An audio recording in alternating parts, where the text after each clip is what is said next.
Hello friends, welcome back. I am Vivek Singhal from tradingwithvivek.com। और market में गिरावट का सिलसिला जारी है। मार्केट लगातार नीचे जा रही है, चाहे वो निफ्टी हो, बैंक निफ्टी हो, या फिर स्मॉल कैप इंडेक्स हो, या फिर निफ्टी 500 हो। लगातार गिरावट है और ऐसे में एक ही क्वेश्चन आता है माइंड में कि विवेक भाई, ये गिरावट कब रुकेगी।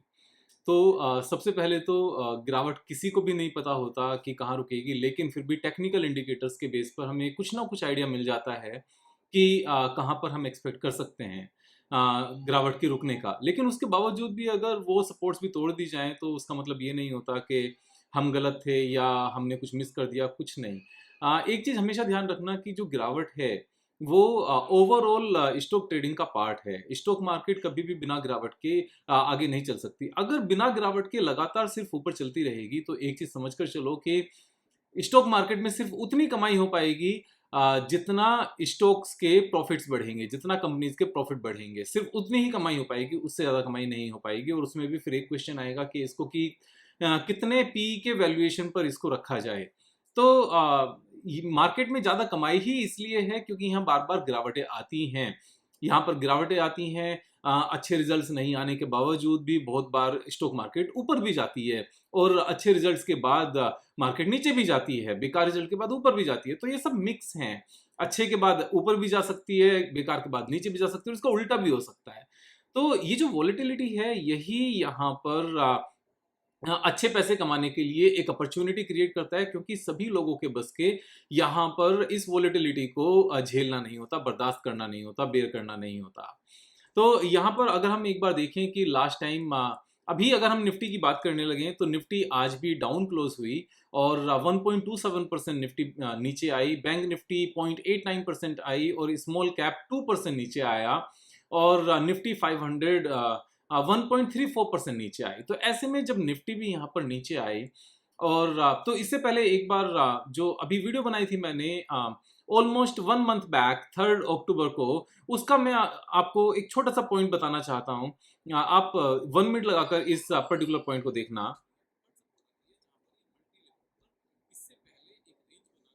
This is okay. I don't know if you are getting the voice or not, लेकिन कोई बात नहीं। तो हमने यहाँ पर ये डिस्कस किया था कि ये एक सपोर्ट लेवल है जो 24,000 पर बन रहा था, और यही एक स्ट्रॉन्ग सपोर्ट था। और यहाँ से हमें इतना एक्सपेक्टेशन था कि 4% के आसपास यहाँ से निफ्टी नीचे जा सकती है, और ये 3 लेवल की यहाँ पर स्ट्रॉन्ग सपोर्ट है। तो सेम ही सपोर्ट अभी अगर हम देखें तो सेम ही सपोर्ट पर स्टॉक मार्केट ने यहाँ पर पहले लेवल पर यहाँ पर सपोर्ट इसने एक्सेप्ट किया था, मींस माना था। जो वहां पर वीडियो में बताया था वो एक ही सपोर्ट थी, सेकंड सपोर्ट ये थी, थर्ड ये मल्टीपल सपोर्ट थी। और इसी सपोर्ट पर निफ्टी आकर रुकी हुई थी। यहाँ से ऊपर भी जाना शुरू किया था निफ्टी ने 25 अक्टूबर को। और आज भी अगर आप देखोगे तो पहले निफ्टी नीचे गई, लेकिन नीचे से काफी वापस से ऊपर भी आई। जो इसने लो बनाया, लो से निफ्टी ऊपर भी आई और ऊपर आकर फिर यहाँ पर सपोर्ट के लेवल पर ही बंद हुई, जहां पर ये सेम लेवल पर सपोर्ट था। तो सपोर्ट ये एक रेंज है basically, it's not exact point. अगर हम सपोर्ट की बात करें तो ये सपोर्ट की रेंज हमें ये वाली नजर आती है कि पहले हमने ऊपर वाला सपोर्ट लेवल लिया, फिर जो लोएस्ट लेवल यहाँ पर बना था 23,895 का, वहां पर हमने दूसरी रेंज खींची। तो अभी नीचे तक गया, लेकिन वहां से बाउंस बैक करके ऊपर आया। इसी वाली वीडियो में अगर आप इस वीडियो को पूरा वापस से देखोगे, 3 अक्टूबर को थी, वापस से देखना, क्योंकि आपको काफी चीजें क्लियर होंगी। उसमें हमने ये भी डिस्कस किया था, जो बैंक निफ्टी है, बैंक निफ्टी में ज्यादा गिरावट नजर नहीं आती, क्योंकि बैंक निफ्टी के जो वैल्यूएशन है वो पिछले 10 साल के लोएस्ट लेवल पर हैं। अगर हम यहाँ पर बैंक निफ्टी की बात करने लगे, बैंक निफ्टी हम यहाँ पर सर्च भी कर सकते हैं, वो नजर भी आती है यहाँ पर बैंक निफ्टी करके, बैंक निफ्टी। और नीचे इसका पी रेशो के बेस पर हमने चेक किया था 10 ईयर्स का। अगर आप लोगे तो ये बिल्कुल हिस्टोरिकली 10 ईयर्स के लोएस्ट लेवल पर है। इससे पहले जो इसका लो लेवल था वो 14.6 था, और अभी बैंक निफ्टी का जो लो है दैट इज 14.1, लोएस्ट लेवल पर है। इवन कोविड के टाइम पर भी जो लोएस्ट लेवल था वो 21 के आसपास, 20 के आसपास था।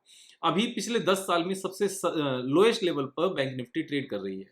तो ऐसे में बैंक निफ्टी का बहुत ज्यादा नीचे जाना मीन्स यहाँ पर मुश्किल था। और यही चीजें डिस्कस की गई थी कि क्योंकि बैंक निफ्टी की वेटेज निफ्टी में 40% के आसपास है, तो निफ्टी भी यहाँ पर सपोर्ट बनाती हुई नजर आएगी। और आज वही वापस से हुआ भी। अगर हम यहाँ पर बैंक निफ्टी को देखें तो बैंक निफ्टी 0.89% फॉल हुई, जबकि निफ्टी यहाँ पर 1.27% फॉल हुआ, और बाकी इंडेक्स थोड़े से ज्यादा फॉल हुए। अभी क्या चीज नजर आती है, देखो बड़ा सिंपल है, यहाँ पर ये सपोर्ट लेती हुई नजर आती है, यहीं से बाउंस बैक करता हुआ नजर आता है, क्योंकि आज ड्यूरिंग द डे नीचे से मार्केट ऊपर भी आई है। अगर हम 1 मिनट का चार्ट देखें तो 1 मिनट के चार्ट पर आपको नजर आता है कि गिरावट आई, और लो जो आज बना वो 11 ओ क्लॉक के आसपास तक बन गया, 11:18 तक, और 11:18 पर लो बनाने के बाद में यहां से एक ठीक ठाक सी रिकवरी हमें निफ्टी में नजर आई, जो ऑलमोस्ट 0.75% थी। अब बात ये आती है विवेक भाई, इस बात की क्या गारंटी है कि निफ्टी यहाँ से सिर्फ ऊपर ही जाएगी, यहाँ से नीचे नहीं जा सकती? देखो, स्टॉक मार्केट में गारंटी वर्ड भी यूज करना अपने आप में एक पाप है। यहाँ पर मैं कंप्लायंस पॉइंट ऑफ व्यू से बात नहीं कर रहा हूँ, ये अपनी समझ से भी पाप है। मीन्स हम ऐसा सोच ही नहीं सकते, क्योंकि गारंटी तो यहाँ पर फिक्स डिपॉजिट की भी नहीं है। फिक्स डिपॉजिट में भी 2-3-4 लाख रुपए की गारंटी होती है, उससे ऊपर की कोई गारंटी नहीं होती अगर बैंक फेल हो जाए। तो जो इंश्योरेंस है वो सिर्फ 5 लाख रुपीज तक का है पर पैन कार्ड, उससे ज्यादा नहीं है, और ये भी पहले 2 लाख रुपीज तक था, जिसको इंक्रीज करके 5 लाख किया गया। तो अगर किसी की 5 करोड़ रुपीज की किसी बैंक में एफडी है और वो बैंक फेल हो जाता है तो उसके पैसे खत्म हैं, वो पैसे नहीं मिलेंगे। तो गारंटी तो फिक्स डिपॉजिट की भी नहीं है, and more over fix deposit के अगेंस्ट इतना इन्फ्लेशन है, उस चीज की गारंटी नहीं है, और टैक्स रेट बढ़ने की भी इंडिया में आज की डेट में कोई गारंटी नहीं है। मीन्स जिस तरह से सिलसिला चल रहा है, तो अगर गवर्नमेंट का मन करे तो ये 50% क्या 100% भी टैक्स ले लें कि आप लोग क्या करोगे यार, सब्सिडी मिल तो रही है, आपको राशन मिल तो रहा है, 5 किलो के बदले 7 किलो दे देंगे, 10 किलो दे देंगे, लेकिन टैक्स तो दो सारा। एनीवेज, उस बात पे नहीं जाते, काफी लोग डिफरेंट तरीके से ले लेंगे इस बात को विवेक भाई, और दो मोदी को वोट। तो यहाँ मोदी को वोट या कांग्रेस को वोट की बात नहीं है, यहाँ पर गवर्नमेंट की टैक्स की जो नीतियां वो बेकार हैं। एनीवेज, वापस से यहीं आते हैं। तो जो निफ्टी का यहाँ पर लेवल है, अब नेक्स्ट सपोर्ट कहाँ नजर आती है? अगर किसी रीजन से ये सपोर्ट टूटती है, तो अगर ये सपोर्ट टूटती है, नेक्स्ट सपोर्ट सिर्फ और सिर्फ हमें 21,800 के आसपास नजर आती है, जहां पर 3 बार 3 टाइम्स मार्केट, 3 टाइम्स नहीं 4 टाइम्स मार्केट यहाँ पर सपोर्ट ले चुकी है। तो अब बात ये आती है कि यहाँ तक आने की पॉसिबिलिटी क्या है, और अगर यहाँ तक आती है तो करंट प्राइस से कितने परसेंट का और फॉल है। अगर यहाँ पर आती है करंट प्राइस से यहाँ पर 9% का फॉल है, मार्केट में बहुत बड़े रीजंस होने चाहिए इस फॉल को लाने के लिए। सिंपल रीजन से मार्केट में ये फॉल नजर नहीं आता, लेकिन क्या ये पॉसिबल है एक्चुअल में। एक इंडिकेटर की अगर हम बात करें, यहाँ पर हम इंडिकेटर यहाँ पर एक लगाते हैं, मूविंग एवरेज इंडिकेटर, 300 डेज का हम यहाँ पर मूविंग एवरेज लेकर आते हैं।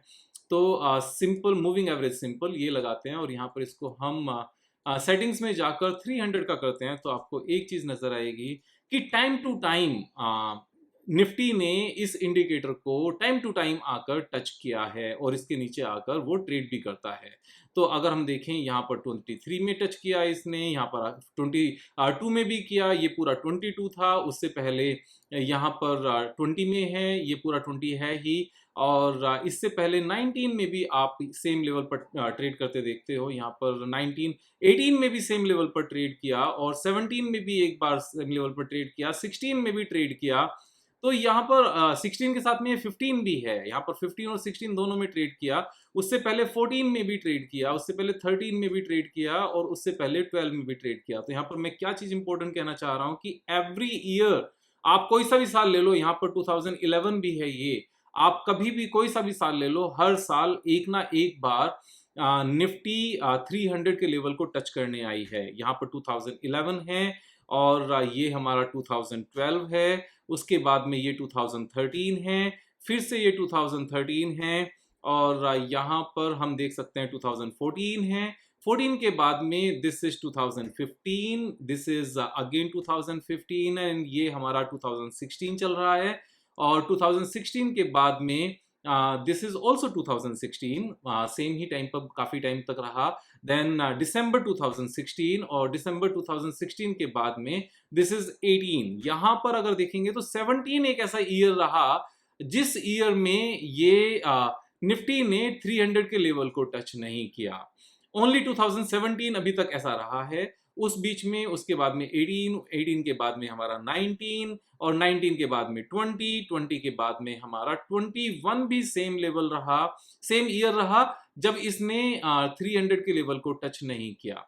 उसके बाद में 2021 नहीं रहा, 22, फिर उसके बाद में 23, ये 22 में तो बहुत बार आया, फिर 23 में भी ये रहा यहाँ पर, और 24 भी अगर हम बात करें तो पूरा का पूरा 24 हमारा हवा में निकला है। अब आप एक चीज ध्यान से समझो, जब भी पूरा एक साल यानी कि कब कब इसने टच नहीं किया 300 के लेवल को, तो यहाँ पर अगर हम देखें तो 2014 में भी टच किया था, 15 में भी टच किया, राइट, और 16, 17, तो यहाँ पर एक तो 2017 था, दिस वाज द लेवल जब इसने 300 के मूविंग एवरेज को टच नहीं किया, दिस इज 2017। 7 कुछ ज्यादा ही बड़े साहब बन गए हैं, पर कोई बात नहीं, हमें समझ में आना चाहिए। 2017 में नहीं किया, एंड 2000 यहाँ पर 21 में नहीं किया। सो 21 एंड 17 ये 2 साल रहे। अब जब इसने टच नहीं किया उसके बाद क्या हुआ, आप यहां ध्यान से समझना। उसके बाद में शायद निफ्टी ने एक लंबे टाइम तक ज्यादा बड़ी बढ़त नहीं दिखाई। अगर हम यहाँ पर इस 2020 के फॉल की भी बात छोड़ दें तो भी यहाँ पर जब 17 का जो लेवल था, यहाँ पर 17 में नवंबर के आसपास, जैसे अभी चल रहा है ये टाइम हमारा है नवंबर का, दिस वन, तो सेम ही लेवल पर आपको मार्केट नजर आई आफ्टर 2 इयर्स तक। तो मार्केट बहुत ज्यादा गिरी नहीं, लेकिन सेम ही लेवल पर ये जिगजैग वे में यहाँ पर एक ही लेवल, एक ही रेंज में यहाँ पर ये कंसोलिडेट करती रही। नीचे नहीं गिरी, लेकिन कंसोलिडेशन यहाँ पर लगातार चला। यहाँ पर अगर हम देखें 21 के बाद, 21 में जब हमारे पास नवंबर के आसपास का टाइम आया, जो अभी चल रहा है, this is the November time, तो नवंबर में जो हाई बना, उसके बाद में नवंबर 21 से लेकर और आप ये देखो मई 23 तक 1.5 ईयर ये सेम ही रेंज में कंसोलिडेट करता रहा। मार्केट ज्यादा नहीं गिरी, लेकिन कंसोलिडेशन यहां पर लगातार चला है। तो 2 बार ऐसा हुआ है। नाउ अभी वापस से जब इसने नवंबर में, अक्टूबर और नवंबर में, यानी कि अभी जो टाइम चल रहा है अक्टूबर में जो हाई बना, और इस पूरे पीरियड में इसने जो 300 डे मूविंग एवरेज है इसको टच नहीं किया। अगर ये 2 मंथ्स और नहीं करता है, ऐसे यहीं पर रह जाता है या एक और हाई बनाता है नवंबर में, दिसंबर में, तो आप मानकर चलो ये पूरा साल ऐसा ही निकल जाएगा। और पूरे साल के बाद चांसेस क्या हैं कि हो सकता है नेक्स्ट 1 ईयर तक या 1.5 ईयर तक या 2 ईयर्स तक निफ्टी ऐसे ही एक रेंज में कंसोलिडेट करती रहे, जैसा पहले 2 बार देखा गया है कि इतनी बड़ी रैली आई, इतनी स्टीप रैली आई कि जो 300 डे मूविंग एवरेज है उसको टच ही नहीं किया। तो कंसोलिडेशन एक स्वाभाविक सा है, ऐसे ही जैसे 21 में यहां पर हुआ। उससे पहले कब हुआ था? उससे पहले 2017 में हुआ था। एक स्टीप रैली के बाद में यहाँ पर एक कंसोलिडेशन आया, 21 के बाद में एक कंसोलिडेशन आया, तो सेम यहाँ पर एक कंसोलिडेशन आगे आ सकता है। इसमें हम इस बात को नकार नहीं सकते। बहुत बड़ी गिरावट की बात है क्या? बहुत बड़ी गिरावट मुझे नजर नहीं आती। वापस से मैं बात कह रहा हूं, कहां तक आ सकता है? हो सकता है कि ये कंसोलिडेशन के दौरान, जैसे उसके बाद में 300 डे मूविंग एवरेज के आसपास आया, उसके पास कंसोलिडेट किया, फिर बाउंस बैक किया, फिर नीचे आया यहाँ पर, फिर बाउंस बैक किया, फिर नीचे आया, फिर बाउंस बैक किया। उससे पहले भी ऐसे ही हुआ था 2017 की रैली के बाद में, यहाँ पर ये नीचे आया, फिर बाउंस बैक किया, फिर इसी रेंज में घूमता रहा, फिर ऊपर गया, फिर बाउंस बैक किया और फिर ऊपर गया। So same thing can happen again. We can see a long consolidation.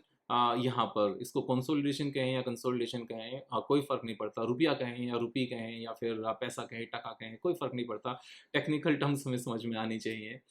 और ये जो पास्ट का डेटा देखकर हम ये सब कैलकुलेशन करते हैं ना, इसमें एक ही चीज हमें समझ में आती है। 2017 में स्टीप रैली थी कि 300 डे मूविंग एवरेज आया ही नहीं। मूविंग एवरेज मींस थोड़ा तो कंसोलिडेशन हो, थोड़ा सा तो नीचे आए। कोई भी चीज इतनी स्पीड से लगातार नहीं भाग सकती, क्योंकि जो रिजल्ट्स हैं वो उतनी स्पीड से ऊपर नहीं जाते। हम अगर यहीं पर वापस से 2017 की बात करने लगे, तो जो 2017 की यहाँ से रैली शुरू हुई 300 डे मूविंग एवरेज से, जो इसने पीक बनाया, वो कितने परसेंट का हाई था? हम यहाँ पर 300 डे मूविंग एवरेज से लेते हैं। So this was 38%। क्या निफ्टी की 50 कंपनीज का जो नेट प्रॉफिट है वो 38% इंक्रीज हो गया ड्यूरिंग दिस पीरियड? नो, इतना तो कभी नहीं होता। सेम ही अगर हम यहाँ पर देखें, जो 300 डे मूविंग एवरेज से यहाँ से टच करके उसके बाद में जो ये ऊपर गया और जो इसने पीक बनाया, जो इसने हाई बनाया, ये 68% का था। क्या 68% की यहाँ से ये मीन्स इतना ज़्यादा यहाँ से निफ्टी के 50 कंपनीज के प्रॉफिट्स इंक्रीज हो गए? नहीं, ऐसा नहीं है। अगर हम इसको वहां से भी नहीं लें, और क्योंकि ये वाली गिरावट हमारी कोविड की वजह से थी, इससे पहले वाला जो लेवल था, यहाँ से भी अगर हम ले लें तो भी सेम ही लेवल्स हैं। क्या इतना बड़ा इतना या सारा प्रॉफिट इंक्रीज हो गया कंपनीज का? नहीं, ऐसा नहीं हुआ है। अगर हम देखें 65% का प्रॉफिट इंक्रीज नहीं हुआ है। तो अभी करंट में भी अगर हम यहाँ से देखें, कितनी बड़ी रैली आई, जो इसने 300 मूविंग एवरेज से टच करके ऊपर भागा था Nifty. How much was this was 51%। तो आप देखो यहाँ पर उससे पहले 38% था, उससे पहले 65% था, अभी 51% है। क्या 51% से निफ्टी 50 की कंपनीज का नेट प्रॉफिट इंक्रीज हो गया? नो, नहीं हुआ। अब नहीं हुआ यानी कि प्राइसेस अर्निंग से ज्यादा स्पीड से भाग गए, तो अब कंसोलिडेशन तो यहाँ बनता है ना। ये कंसोलिडेशन है यहाँ पर आने वाले टाइम में। निफ्टी में बहुत ज्यादा बढ़त नजर नहीं आती, लेकिन इस पीरियड में जो इंडिविजुअल कंपनीज हैं वो अपना काम करती रहेंगी। अब निफ्टी की सबसे बड़ी कंपनीज हो सकता है कंसोलिडेशन में आ जाएं। तो अपनी स्ट्रेटजीज के बेस पर ट्रेड करते रहो। अच्छी बात एक और नजर आती है कि ऐसे में इतनी बड़ी बढ़त के बाद में एक कंसोलिडेशन एक रेंज में आता है, गिरावट बहुत ज्यादा नहीं आती। और खासतौर से उस टाइम पर जब ऑलरेडी हम करंट लेवल पर 8% की गिरावट देख चुके हों, तो ऑलरेडी 8% के आसपास की गिरावट आ चुकी है और यहाँ से बाउंस बैक भी नजर आ रहा है। तो जिगजैग वे में होता हुआ ज्यादा नजर आता है इस तरीके से। अब उसके बाद में नीचे आएगा क्या? अगर नीचे आता है तो नेक्स्ट सपोर्ट आसपास नहीं है। नेक्स्ट सपोर्ट करंट लेवल से भी 8% डाउन है, और अगर यहाँ से 8% डाउन जाता है तो मार्केट से काफी सारे लोग स्टॉक मार्केट छोड़कर भाग जाएंगे। और सिर्फ वो लोग रुक पाएंगे जिनको इस बात की समझ है कि स्टॉक प्राइसेस का, निफ्टी का स्पेशली 51% 52% ऊपर जाने के बाद में एक कंसोलिडेशन या थोड़ी सी गिरावट ये जायज है। उसके बाद क्या होगा? उसके बाद में बनाना तो नया हाई है ही इसने। मीन्स जब कभी भी 300 मूविंग एवरेज तक चीजें आई हैं, उसके बाद गई तो ऊपर ही हैं, चाहे वो हमारा 2017 के बाद के कंसोलिडेशन का पॉइंट हो, जो ये हमारी रैली थी। दिस रैली के बाद दिस वन हम ब्रश को उठाते हैं। सो इस रैली के बाद में चाहे ये कंसोलिडेशन था, उसके बाद में जो हमारी दूसरी रैली आई थी दिस वन, उसके बाद का ये कंसोलिडेशन था। फिर अगर इस रैली के बाद में कंसोलिडेशन है, कंसोलिडेशन के बाद भी आएगी तो उसके बाद में रैली, जैसे इससे पहले आई और जैसे इससे पहले आई और जैसे इससे भी पहले यहाँ पर जो ये रैली थी उसके बाद में कंसोलिडेशन था, चाहे उसके बाद आई, आनी तो रैली ही है। मीन्स जीडीपी ग्रो करना थोड़ी रुक रही है। यहाँ पर जीडीपी ग्रो करती रहेगी, कंपनीज के प्रॉफिट बढ़ते रहेंगे, रैली आएगी, कंसोलिडेशन आएगा, फिर रैली आएगी। इन सब चीजों को समझना है। स्ट्रेटजी के बेस पर जो ट्रेड करेंगे, बिजनेस एनालिसिस, फाइनेंशियल एनालिसिस और टेक्निकल एनालिसिस के बेस पर, वो लोग ही यहाँ पर टिके रहेंगे और वही लोग time to time individual stocks में प्रॉफिट बुक करते रहेंगे। तो आने वाला टाइम स्टीप रैली का नहीं है। ये चार्ट सजेस्ट करते हैं and I have a right to be wrong. यही स्टेटमेंट राकेश झुनझुनवाला जी भी दिया करते थे जब उनसे इस तरह से जोर करके पूछा जाता था, फिर भी आप बताओ। तो वो बताते तो थे, लेकिन साथ में यही चीज कहते थे, I have a right to be wrong. I am not saying I am great as Rakesh Jhunjhunwala ji, लेकिन उनसे सीखकर जितनी समझ आई है, अच्छी चीजें तो हम सीखेंगे ही ना, गुरु से ही तो सीखेंगे। जो सीनियर्स रहे हैं, जिन्होंने पैसे कमाए हैं, उन्हीं से तो सीखा जाएगा। उन्हीं से सीखकर, उन्हीं की बुक्स पढ़कर, उसी एक्सपीरियंस को यहाँ पर बैक प्रैक्टिस में लाकर, उसी से एक्सपीरियंस लेकर, समझ लेकर आपके साथ में मैं शेयर करता हूँ। मैं अपना एक्सपीरियंस आप सबके साथ में शेयर करता रहूँगा, आप अपने दोस्तों का शेयर करते रहो। घबराने की जरूरत नहीं है, स्ट्रेटजी के बेस पर ट्रेड करते रहो। कल फिर मिलेंगे एक नई वीडियो के साथ, तब तक अपना ख्याल रखो। जय हिंद, जय भारत।